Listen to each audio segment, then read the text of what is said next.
You're listening to Trek FM. Want to join in the conversation and share your thoughts on this episode? Join the Babel Conference, our listeners' discussion group on Facebook. Just type BABEL into the Facebook search field, and we'll look forward to seeing you there. This is Steve Sansweet of Rancho Obi-Wan, and you're listening to the 602 Club.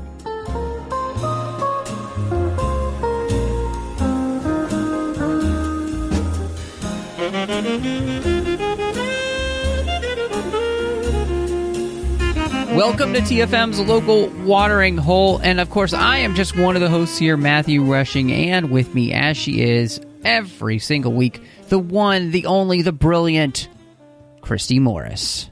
Hello.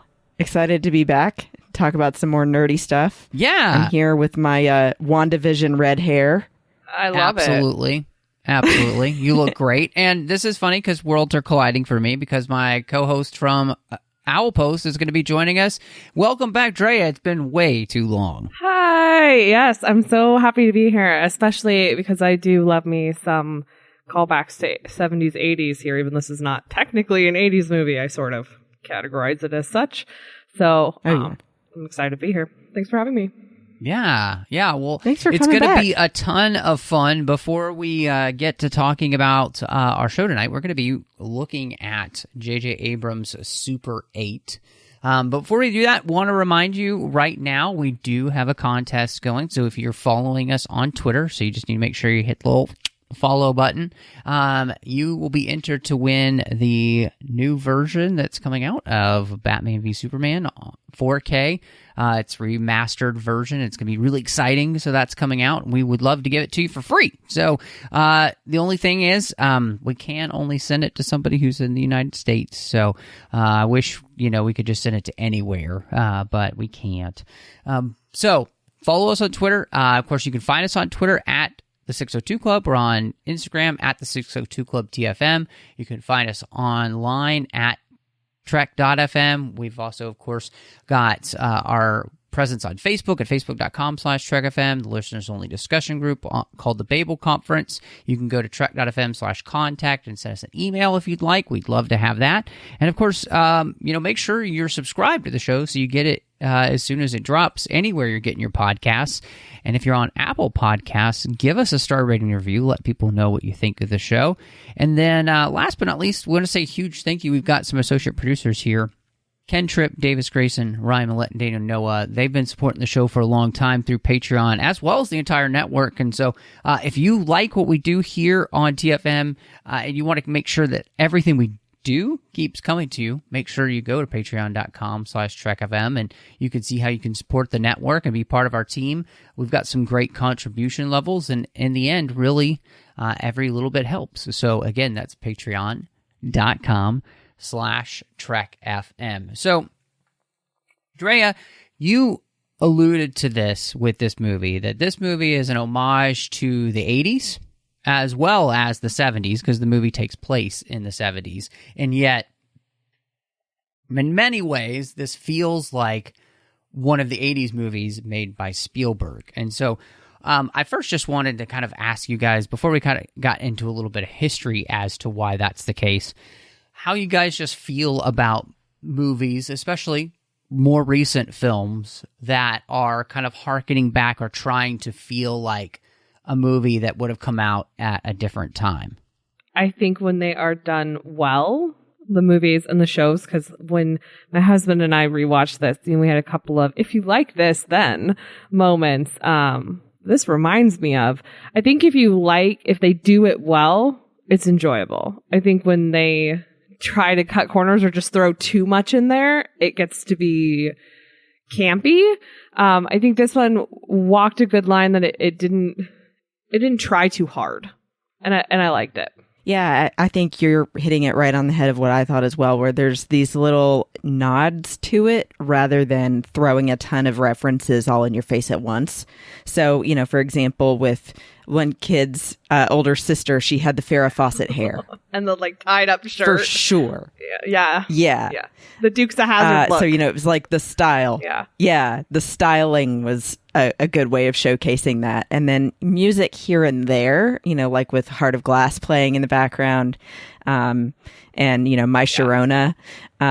But never anything that was too over the top and making it just full of references rather than its own story. Yeah, I mean, he opens a original Coke bottle at some point, which is kind of still how it looks today. When they go back really near the end, he pops open a Coke at some random person's house, right? And it's that old 70s style Coke that people go out of their way to find nowadays. Like that too. It was the thing on the counter that he just picked it up and drank it. So that was what was around. So a couple things here and there remind you that you're really in the 70s, but, not anything where I was like, oh God, we get it. Yeah, I think it's really interesting because I do feel like, and this movie seems to be in some ways really a resurgence of that because, after this, we're going to get things like Stranger Things, right? Which this feels like the grandfather of, yes. In many ways, Stranger Things owes a lot to this being successful. And I think you're both really onto something.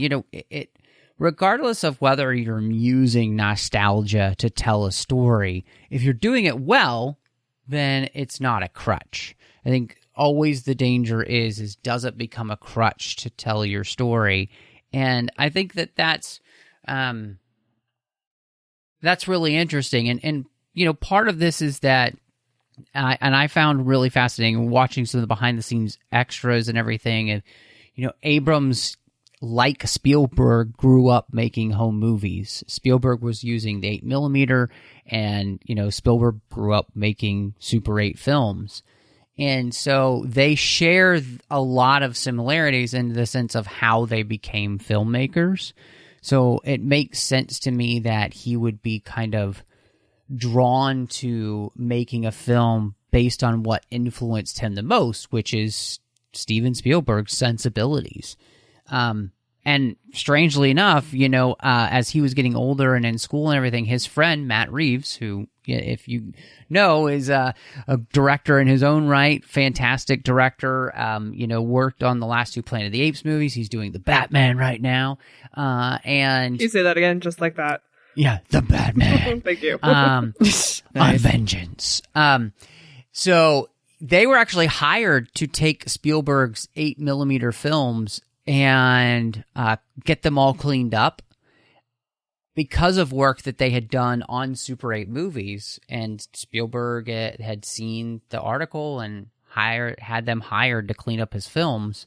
And so when you come into this movie, it just kind of makes sense that we start with this idea of making a movie. I mean, basically, we're making a movie about the childhood of Spielberg and, J.J. Abrams, which is really, yeah, exactly, with the supernatural, which, again, makes sense because, look at all the Spielberg movies, right? I mean, this movie is basically like Close Encounters and E.T. had a baby. It wasn't even just that J.J. had similarities with Spielberg. It was also the cinematographer, Larry Fong, who said that he apparently was one of J.J.'s neighbors growing up that also made Super 8 movies. And Michael Giacchino, the composer, said he made Super 8 movies as a kid as well, and then got into, Spielberg's movies and John Williams' music, and that's what made him inspired to become a composer.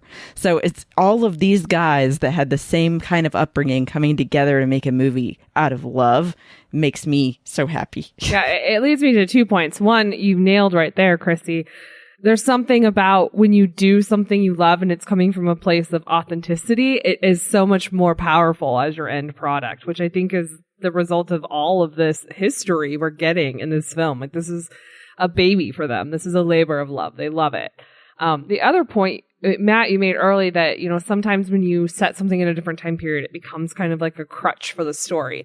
I think it wasn't a crutch, but I think it enabled them to do certain things in the story that it wouldn't have otherwise. Like, in our day of cell phones and constant contact, so much of what happened here would not have happened, right? You would be able to track where Alice went. You'd be able to find when they sneak out of the house, right? They'd be able to digitally track who was at the train site. Like, there's all kinds of things that are not possible as you get more and more modern. And so it really enables you to add simplistic elements back into a movie that become believable because that didn't exist back then, right? You don't know those things. You don't have them. They're not things you can rely on. And so I remember watching it and being like, man, none of this would be possible today. Our cell phones dominate us so much.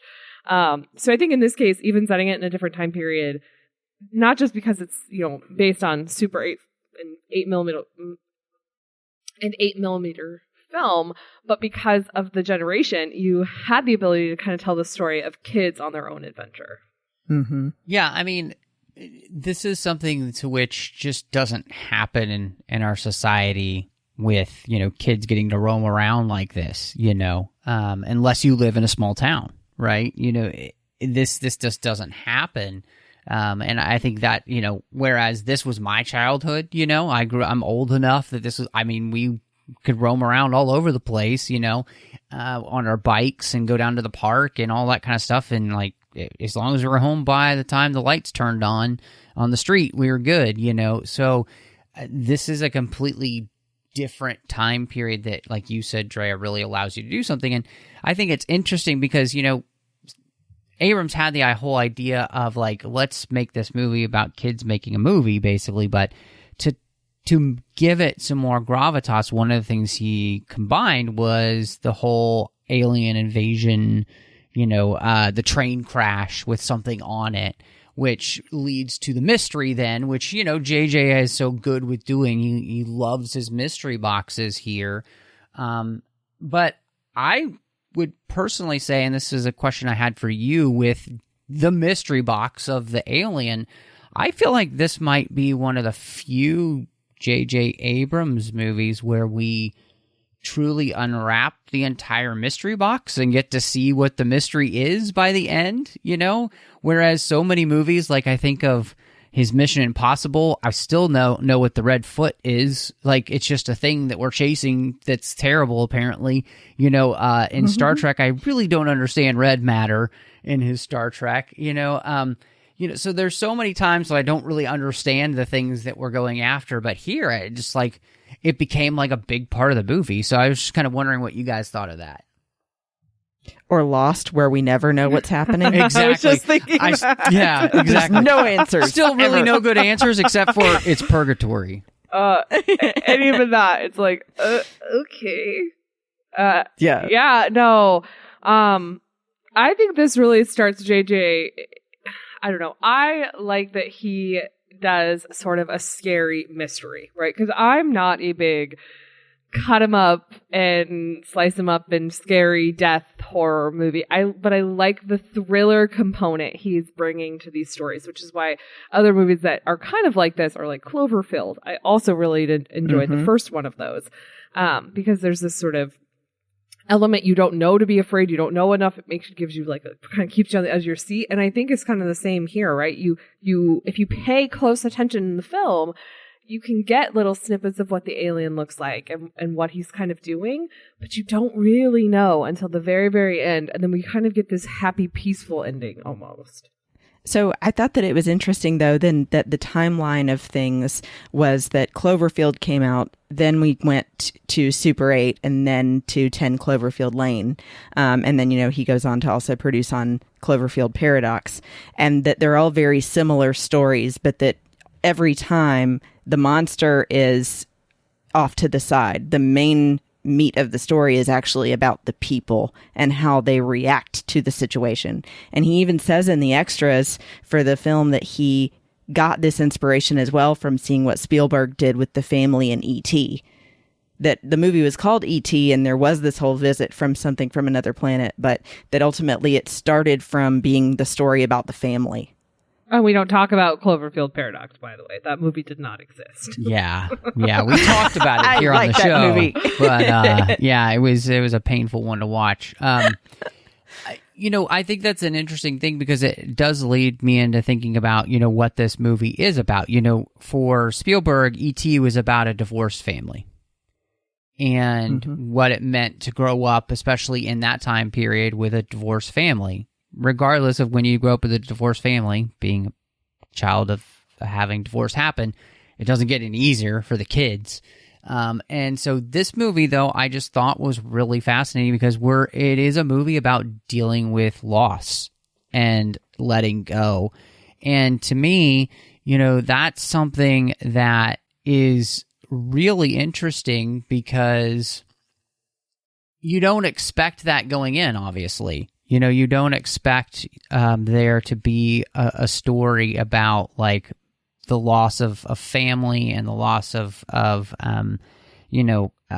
jobs and the loss of dignity, and the loss of even knowing what to do.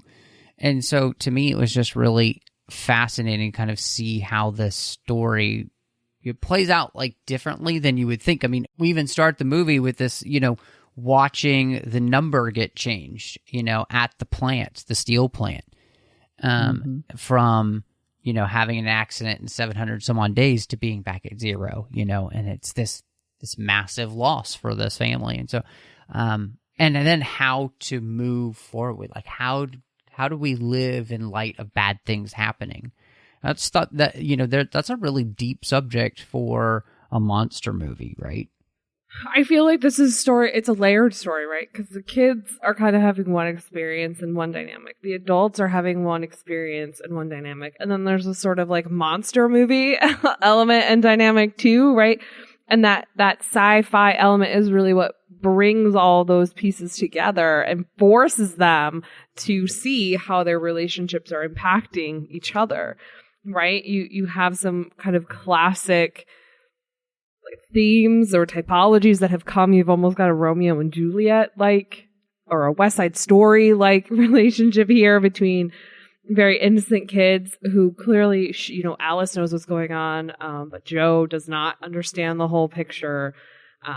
You've got the two angry dads and the loss of the mother. You just have some really kind of classic relationship strains here that are played around in kind of a unique way, at least for 10 years ago.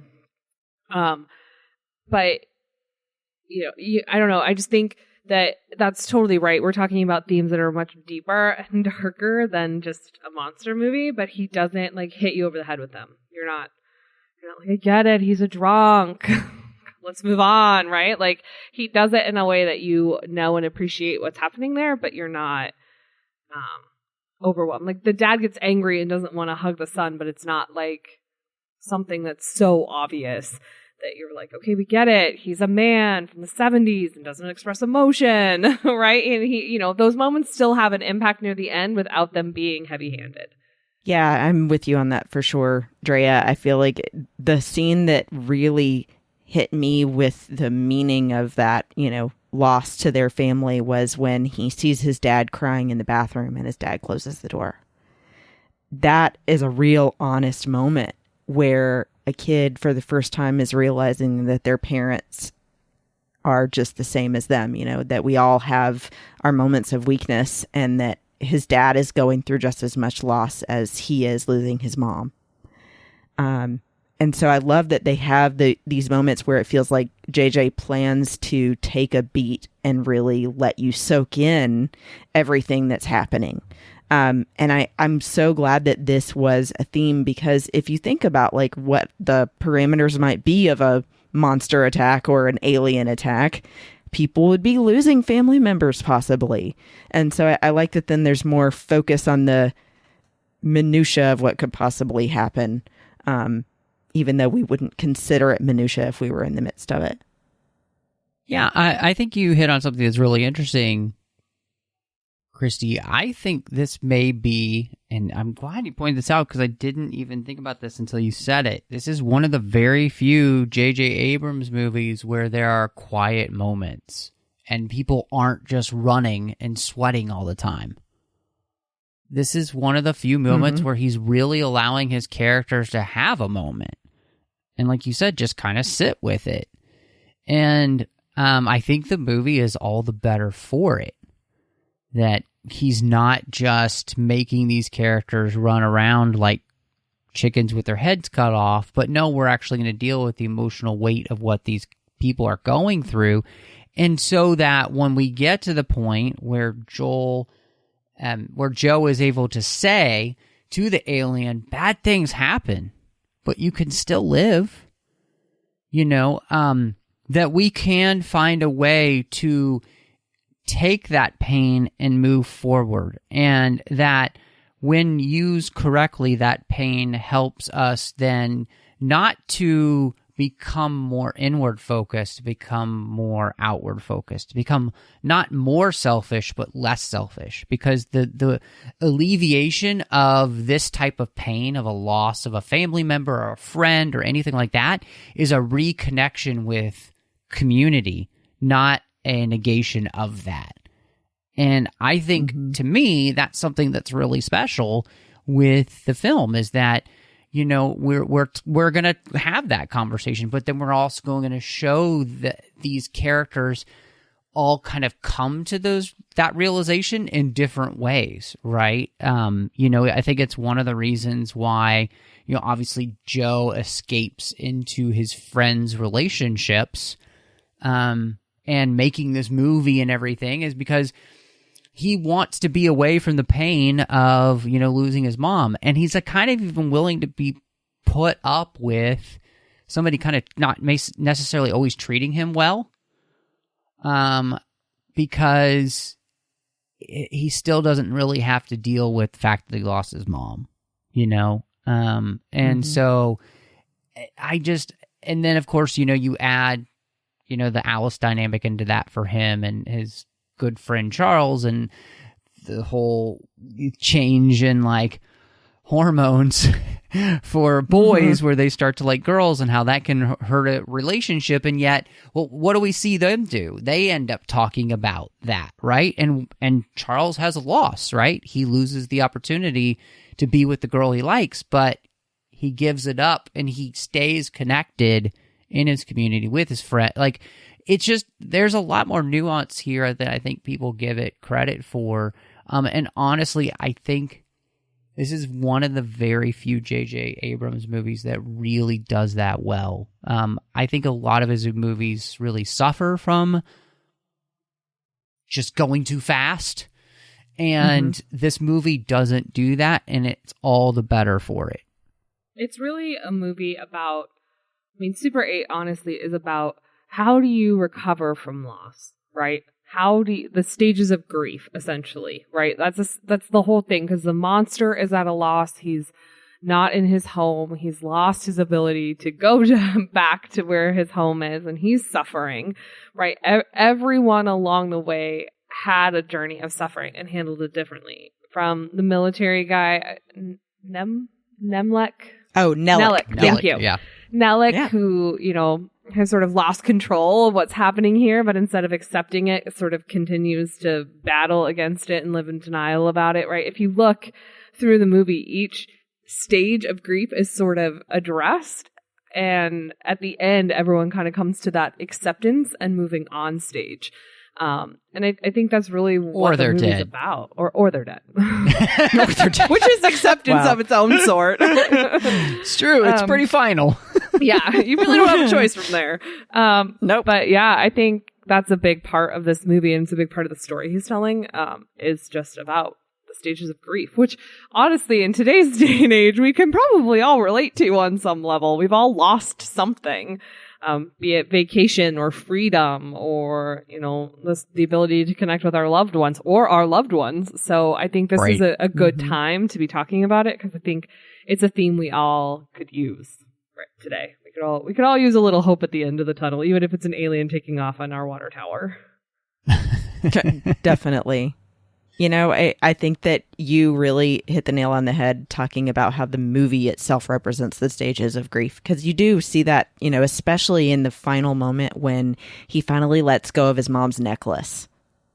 I thought that was such a beautiful touch to add that they didn't need to, but it just really, put the last little cherry on top. The nail in the sign. Yeah. Mm-hmm. Yeah.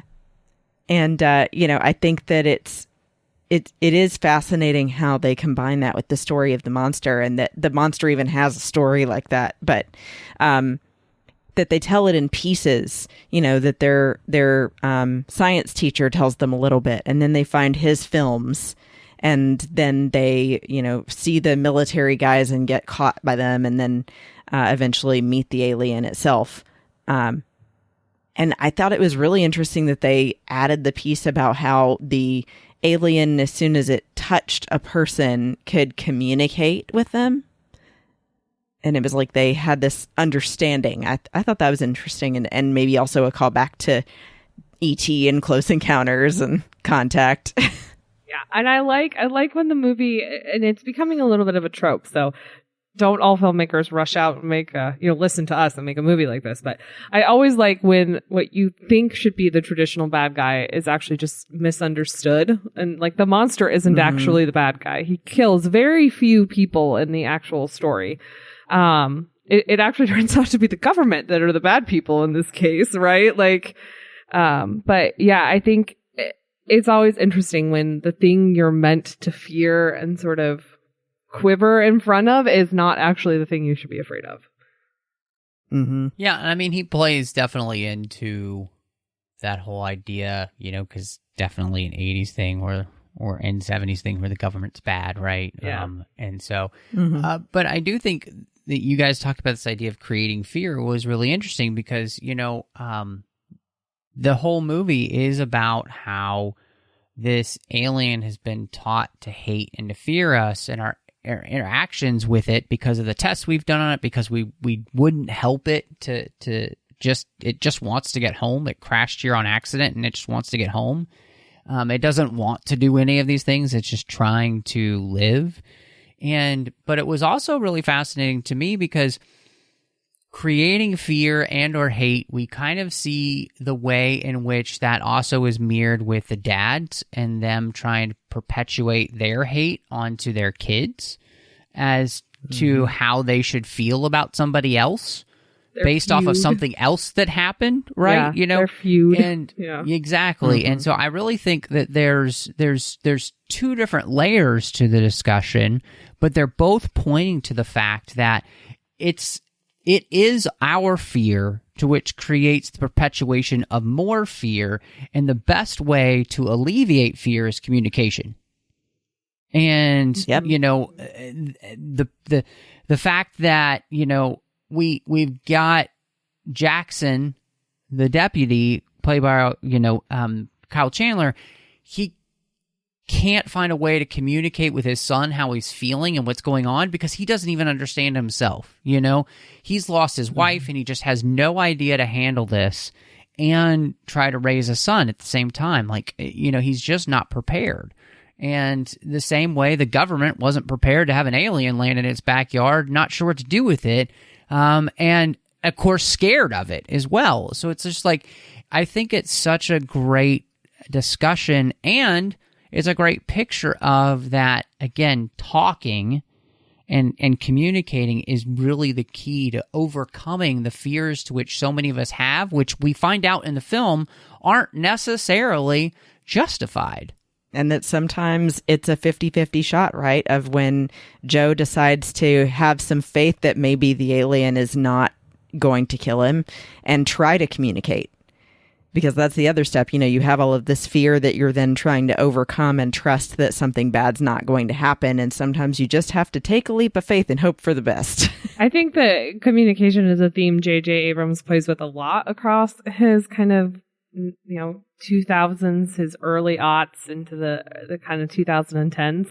I mean, we always joke that Lost in our house is actually the island of non-communication. If people talk to each other, that entire show would not need to exist. And so I think, he starts to kind of dabble in that here, like you guys have already highlighted. So yeah, I think it's true.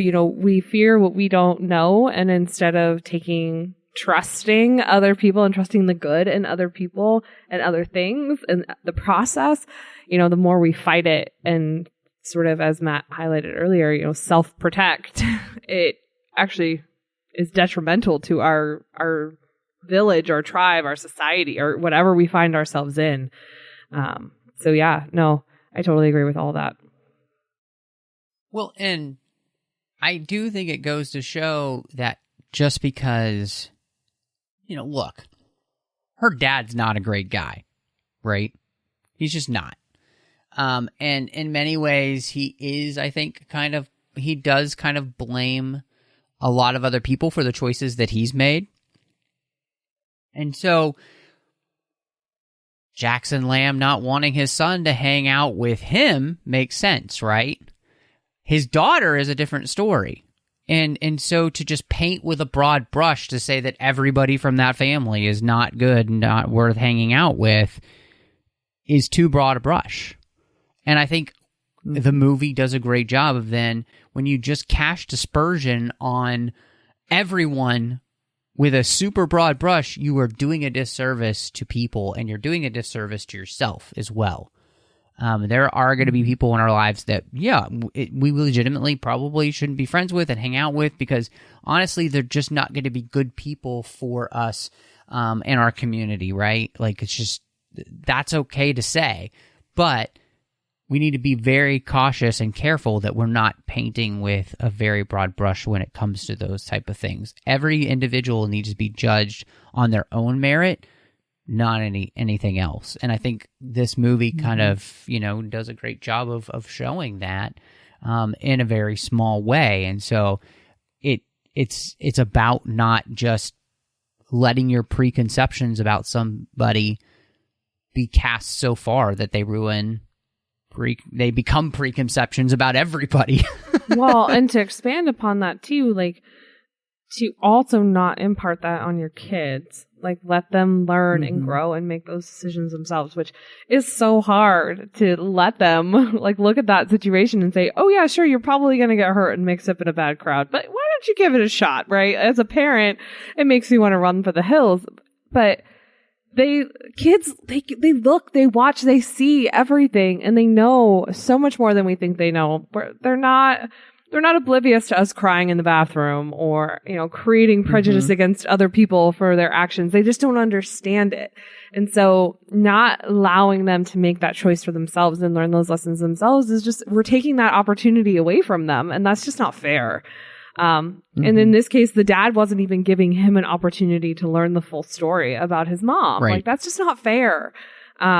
So yeah, I mean, even expanding upon that further, it's not even just what we do for ourselves and our community, but how our children respond to the situations as well. We have an opportunity and almost an obligation to let them learn things the hard way and to support them and be there for them when they, inadvertently, accidentally find out that they've just been hanging out with the town drunk. Well, and too, like, I agree with everything both of you just said. And I also saw in that, Jackson Lamb was placing that blame of his wife's death then on that family as a whole, and saying that it's their fault that she died almost. And then using that as the ammo to make his son not spend time with the daughter. And so it's not fair from that aspect either. You have to let kids make their own decisions, like you said, Drea, even though it's hard. And you feel like you can see the mistake coming, and you just have to let it happen sometimes. But it also to think about why you feel the way you do, and not place that feeling on your kid when it has nothing to do with them and maybe isn't even true. I mean, it was obvious once Alice talked about what really happened with Joe, that Joe's mom was just a good person who picked up a shift for somebody that needed it. It was still an accident. Yeah, and that having some perspective that the other family is impacted too, right? Like, it sucks that Joe and Jackson have to suffer without their mom, but this other family is also bearing this guilt that they don't even have an opportunity to like process through during this movie, right? Like, Alice knows what her dad did and feels like she's got a stain on her, and the dad continues to drink and be a seemingly terrible person, because he can't even cope with the fact that his actions may have caused harm onto like this woman who's painted to be a very kind and generous person. It's a self-perpetuating bad situation, right? Like, nobody got out of it until the two dads finally got in the car with a mutual objective to save their kids. And they finally said, you know, hey man, like, I am so sorry. And he goes, you know what? It was an accident. And until that, it took like two freaking sentences and they could move on. If they'd done that a year ago or 6 months ago, I don't remember the time passage from the mom's death to later in the story.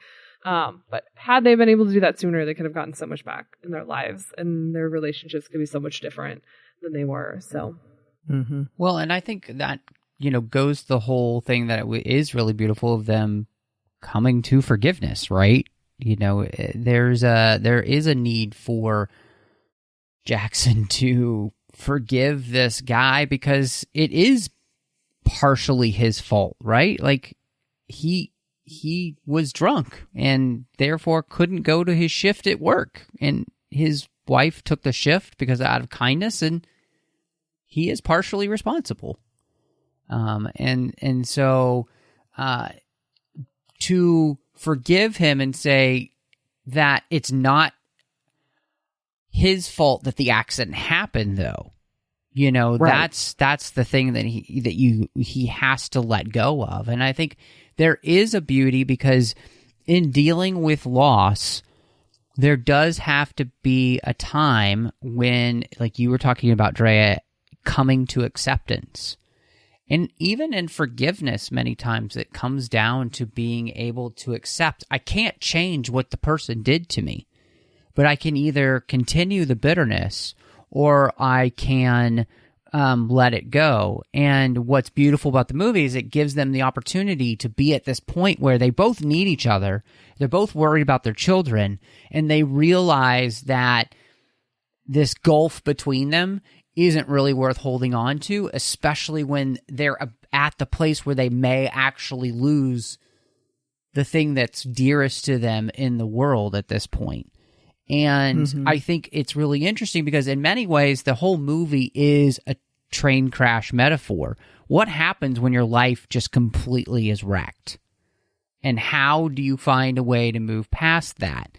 You know, I mean, their lives look like this train wreck and the aftermath of it. Everything is just strewn everywhere. And how do you begin to pick up the pieces of your life? Well, one of the best ways to do that is to forgive and to let go. Forgiveness, and I mean, it's been in psychological studies that shows how forgiveness is overwhelmingly beneficial to you as a person, for every way, shape, and form, mentally, physically, spiritually, emotionally, psychologically. Forgiveness is the way to go, folks. And I think it's beautiful that this movie helps us see that, because if you just keep holding on to bitterness, you're basically just continuing to kick the trash from the crash all over the place instead of picking it up and finding a way to put things back together. I think that's totally exactly what the movie is. Your life's a train wreck. What do you do? Right? Everything's off the railed and a fiery crash, and this evil monster is emerged into your life called grief. And what do you do? What do you do about it? You guys win for the really great metaphors.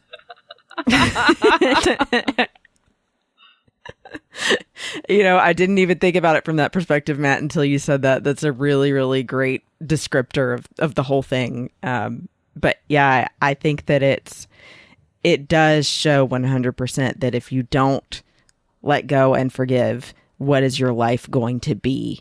And, you know, I keep coming back to that line that Joe says to the alien as well of, you can still live, like you mentioned earlier, Matt. You know, yes, those people are gone, but you're still here. So what are you going to do with that? And so that's definitely what I took from it. And, you know, then combines with Joe finally having to let go of the sadness about his mom and accept that. Well, and I think one of the things that really helps in that, you know, Abrams really wanted fresh faces for the kids. He didn't want kids that had been behind the camera a lot. He wanted kids that were going to be much more normal. They talk about extensively in the extras about the search, and he was like, I'm pretty sure we saw like 2 billion people He was like, the best part about making the calls was just realizing that I didn't have to search for kids anymore. Like it was apparently really arduous in finding the right kids for this. But, and I think, Christy, all the way back when we first talked about the original season of Stranger Things, we talked about the really importance of finding the right kids. And I think in this movie, that's exactly what they did, because if these kids don't work, this movie sucks, but these kids, just like those kids from Stranger Things, feel like they just stepped out of the 70s and or those 80s movies. The dialogue is really great here. It feels like all of those Amblin movies. I mean, the potty mouth on these kids as well, it sounds like all those movies too, where they're cursing up a storm like they're just normal people. And so all of that feels real. But again, it really, to me, came down to the fact that Joel and Ellie, their scene in his bedroom is the best scene in the movie because she sells it and so does he. In different ways, right? Like she has the emotional crying scene and he has that scene where he's just like, I'm just completely shocked by this whole conversation, Like and his first honest moment in the movie where you see him peeking out of this awkward, lack of confidence kid, right? Yeah. Well, so yeah, I don't know. I just feel like they really all work. I think Fanning at the beginning, Elle Fanning, she felt a little stiff, kind of as we eased into the story, right? And I think it kind of worked because she was supposed to kind of be uncomfortable based on what she knew about Joe and things like that. But I think I was worried up until probably the point where she wandered out of the crash site and was like, "What's up, guys?" Right? And has this sort of like deadpan response to what just happened. And then I think she kind of came to life for me. So to that point, I was a little nervous, kind of until we were starting to get into the thick of it, that maybe she wasn't a great cast for it. And then I was like, oh, nope, taking that back. We're good. And the kid they really picked as some of the support staff, I think Martin was my favorite part of the movie, to be honest. Just the random hilarious quips that you'd get just enough that they got you what you needed without being overkill. Too many more of those and they wouldn't have been funny anymore. But there was a few moments in that where I thought he was gold. And I was like, I like you, buddy. You're excellent. Was he the one that was throwing up all the time? Yeah. And he always had something hilarious to say about the situation. And he had the leg and the bone was sticking out. Yeah, that one. I love that he starts screaming before anything's happened yet. Yeah. Because this is going to hurt a lot. And he starts screaming and his friend's like, I haven't done it yet. Yeah. Yeah. I think this for sure, Matt, like you said, it's like if the kids were not right, then it's a lot harder to make this movie work because they are what everything revolves around aside from the dads. And I have to say, Ryan Lee is like my favorite kid because they picked him because he had a unique look at the time. Bless his heart, poor little blonde kid with his buck teeth. I know. But it just works the same way that, oh gosh, what's his name from Pretty in Pink and all the other movies where he was cast Ducky. as the nerd. No, not Ducky, the blonde. Oh, I know who you're talking about. I can't. Is it? Yeah. I can't remember his name right now for some reason. So yeah. Anyway, you get what I'm saying. But yeah, I think that he and the jokes about him being like a pyromaniac and he's like obsessed with fireworks, I think is really funny. But I wish that they had a little bit more involvement of each of the other kids' family life, because it's like you start to wonder if they have families, what happened to their families. I don't know, but you only really get the story about 3 of the kids, Alice and the 2 boys that are best friends. So that was one thing that I wish I had had a little more of, but I mean, aside from that, really not much to gripe about. So kind of like when we moved from season 1 to season 2 of Stranger Things, when you realize Lucas has parents and a sister, like you kind of saw the sister in the first season, but when a lot of that more becomes that they are a main part of it instead of just support for the storyline. The guy starts hitting on your mom, from the pool. Mm-hmm. Right, exactly. No, I think that's astute. I think I felt that too. I didn't know that's what I was feeling, but I think you're right in feeling that They felt like they felt like they were there to further a point for something else, not to be their own character at times. But it was weird to me that he ran off with the pyromaniac. I mean, I get why he ran off with the pyromaniac at the end, but because we didn't really invest much in that character, you almost didn't really care if he got caught and eaten. You were almost like, oh, he's going to get caught and eaten. We don't know a lot about him. He's like Seamus and Harry Potter. He's just good for blowing things up. Yeah. So it's like, and then he comes back and you're like, hey, you kind of don't care if he gets eaten at the end. You're like, oh, it's a shame. But at the same time, you're like, oh, you're a red shirt. Sorry. Right. So you're a red shirt. Wow. That was good. So yeah, I get it. I think if we'd had a little more investment in their life, maybe we wouldn't quite feel that way and be like, no, please don't die. Run away. Right. So yeah.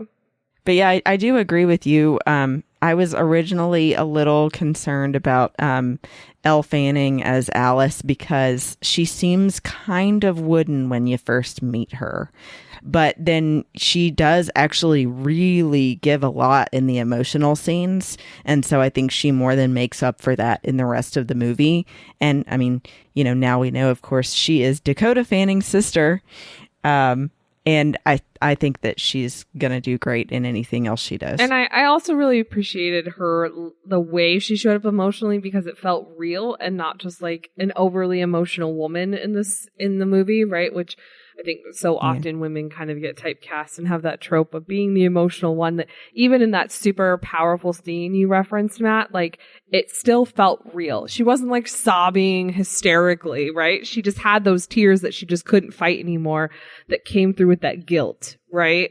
And the burden she'd been carrying. And I think it made it a real female character and not a caricature of a female character or what we want to believe they are like. So I also appreciated that she got to be that more authentic whole, like, person by the end of the movie. And can I throw in one more thing about her? I thought it was so funny how they mention in the extras on the DVD, that the scene where she has to bite his neck, that there's still just kids that are like, what is happening? Why do we have to do that? A girl's biting my neck. And there's the weird little so red funny. lipstick that's like lip gloss blobbiness on his neck that any woman who had lip gloss in like the 80s or the 90s was like, oh God, I remember that. It's awful. It was so thick. I know, like gloopy and yeah, it was too real. It was like that moment where you're like, oh, you even nailed that. Why, you didn't like your strawberry shortcake lip gloss? I think mine was the Lip Smackers bubblegum. Thank you very much. Okay. But yeah, he even says, off camera, I didn't know what to do because what the hell is happening right now? She kind of didn't really know what to do either. It's like you even see. Yeah, like you would see on screen that you could tell she's like, I'm coming in, and he's like, it's happening. Oh God! It was scarier than that they're actually being a real zombie. Yeah. Oh man. So you mentioned earlier, Christy, about how Michael Giacchino has, a big part of this as well, writing the music and has a familiarity with Super 8 movies, making them, of course, got into films and music because of somebody like John Williams and, his work in Spielberg films. So what did you guys think of his score here? I thought it was good. I don't find it quite as memorable as some of the other big scores that I love, but I definitely think that he nails the super emotional moments. And when I watched the extras and watched about how he came up with the themes for each of the characters, I thought especially the theme that he comes up with for Joe's mom is really sweet and definitely gets that feeling across. But, I think that it doesn't quite come back to mind as quickly for me as some of the other big scores I would think of with like Spielberg movies. Yeah, I didn't have a Signs moment with it, right? Mm-hmm. Or even a Close Encounters moment. I don't have anything I take away and say that's memorable about the music or the score of this film. But it also could have easily been, we talked about it earlier, but very distracting and could have been very heavy-handed in the genre, or I'm sorry, the decade that it's in. So, you know, I think it was good. It was what this film needed. But again, I agree. I don't think it was terribly memorable for me. I was obviously watched the movie, and then I was listening to it today, and, you know, I think I like his work, and he's done, like, I think of, you know, he did Inside Out, which is really memorable. He's very good at that. You know, obviously, I think his score for Abrams' Star Trek is phenomenal. You know, so he has done the thing where he can do a theme that makes you feel like you're watching a Spielberg movie or, you know, George Lucas movie, but you're not. I think here, it's a little too understated for its own good as the score. And I think it needed a slightly more memorable theme that stuck out just a little bit more, not a ton, but just enough so that it was something that was more hummable, you know, and something that made you recall it, right? Something you'd kind of hear it or hear something like it and go, oh, that nice sounds look. Like whatever. Yeah. I don't get that here. So yeah, I'm super interested then to hear where you guys land on your ratings for Super 8. I would give it, honestly, a 4.5 out of 5 film roles that need 3 days to develop. Because that cracked me up. Because I remember when it was not possible to even get 1 hour photo developed.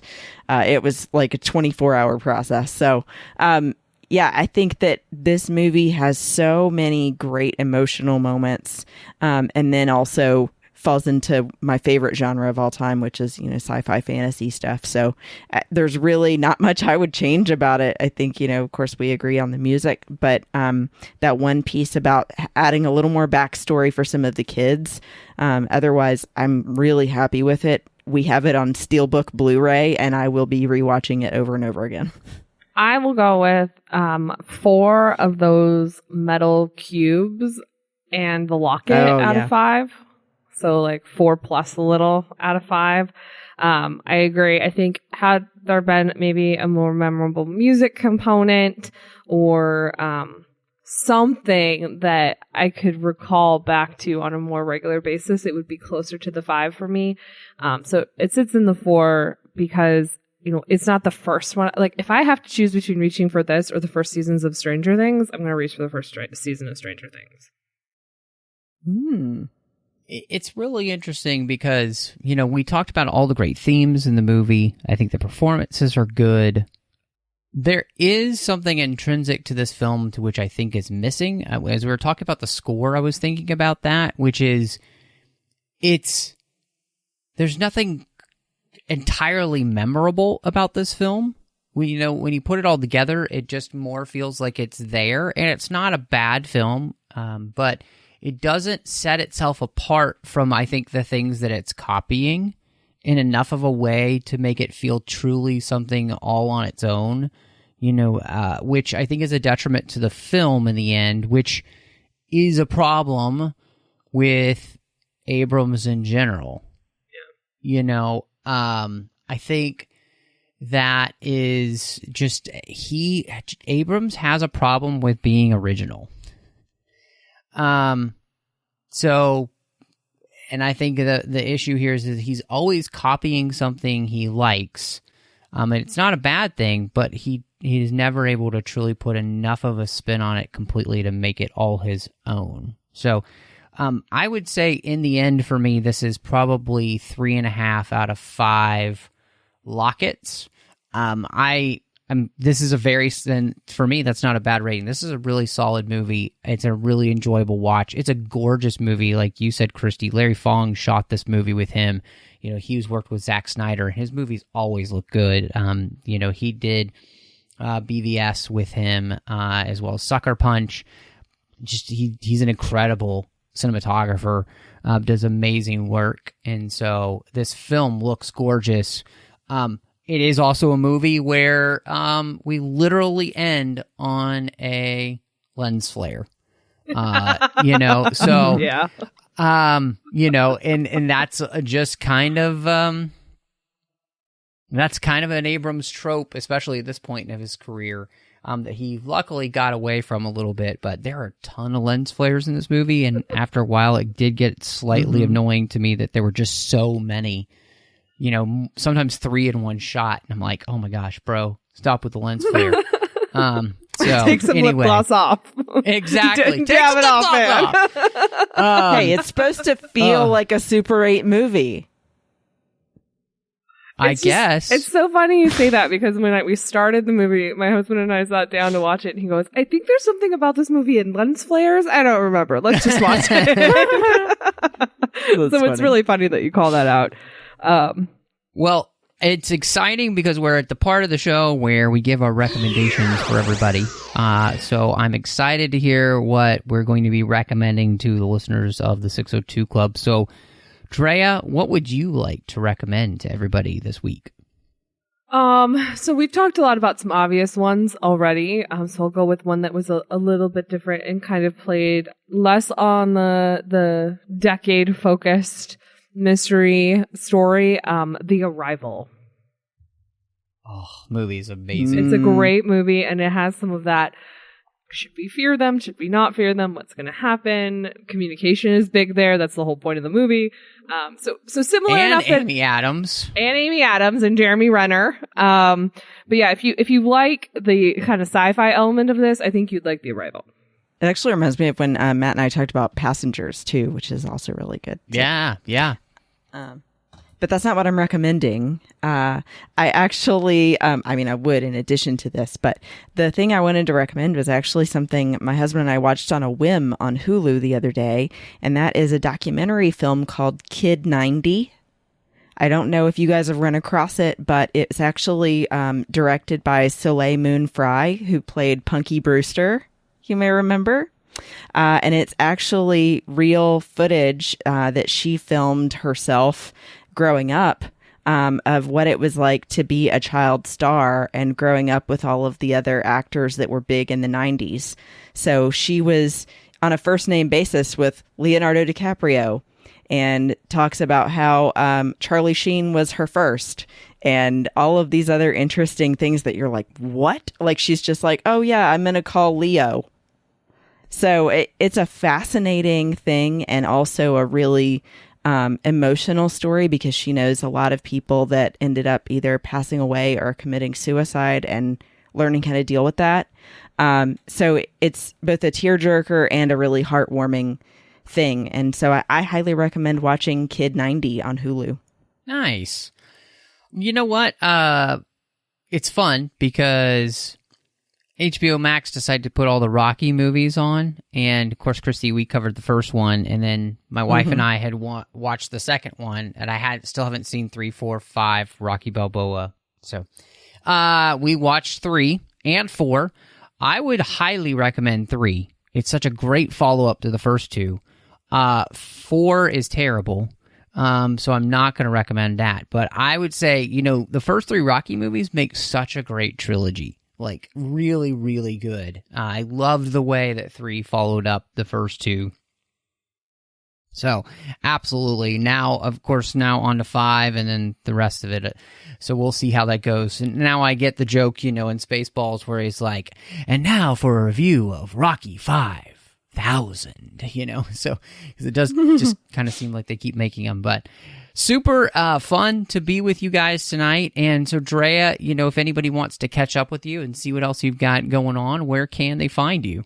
Sure. You can find Matt and I talking about Harry Potter chapter by chapter on the Owl Post on the Nerd Party Network. You can find me on Twitter at PCFChick, or you can find me on Instagram at Andrea Coffman, and it's COFFMAN. And you can also find me, Christy Morris, at Bespin Bell on Twitter and Instagram. And when I'm not here on the 602 Club, I do a show with my friend Amanda DeFonso called Sabers and Spells. And we recently also went through WandaVision, but talked about it from a female and mental health perspective and those really deeper themes of the show. And we're going to possibly next be talking about Labyrinth and Neverending Story. So stay tuned for that, and check us out at Sabers and Spells on the Skywalking Through Neverland Network. Of course, you could find me here also doing Snyder Cuts with John Mills as we've been walking through everything Zack Snyder does before Justice League. As this episode comes out, Justice League will be out. So make sure you check out, we're going to have a massive crossover episode of the 602 Club and Snyder Cuts, as John and I are going to be welcoming Tristan Riddell to talk about the 4-hour epic known as Zack Snyder's Justice League. So you can go back and listen to all the other episodes John and I did, and that'd be fun. I'll tease it here. We've got something else in the works for you guys. So just saying, just keep, yeah, little wink wink, which doesn't really work because this is a podcast. You can also find me doing Literary Treks in the Orb here, both Chris Jones as we talk about Star Trek Deep Space Nine, as well as the books and the comics of Star Trek on those shows. And of course, you could find me over on the Nerd Party Network, not only doing Owl Post with Andrea Coffman, where we only have 5 episodes left, but you can also find me doing Aggressive Negotiations with the aforementioned John Mills, where we're talking about Star Wars every week. But thank you so much for joining us. And y'all come back now, you hear?